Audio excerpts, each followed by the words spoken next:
And so that takes you from stage one to stage two, where then you start to ruminate. And as I said before we were recording, defend yourself. You're up and you're thinking, well, I don't like the way this feels, but maybe he's right. And like, I need to prove, I don't want to, I'm not going to quit my job until he can see that I really am a good employee. I just don't want to work for somebody who thinks so ill of me. But I can't leave right now. Let me prove myself to him. And going on and on and on about how that could happen.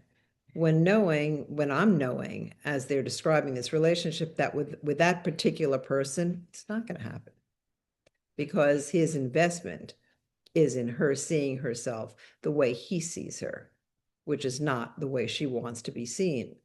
And so the work at that time in stage two is to help the person who's being gaslighted feel that they can do something else with their feelings besides give them over or ignore them and accommodate.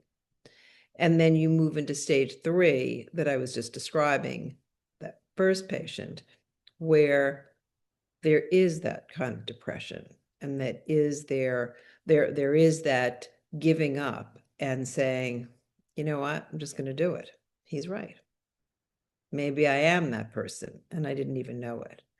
Or someone I worked with who I wrote about in my first book, who spent hours torturing herself psychologically because she knew when she got home from the supermarket that her husband would accuse her of being a bad wife because she didn't get to the supermarket early enough to buy the kind of fish that he liked.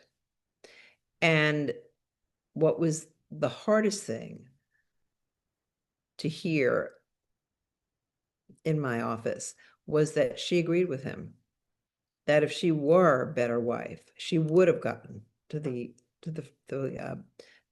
supermarket early enough to make sure they weren't out of the fresh fish.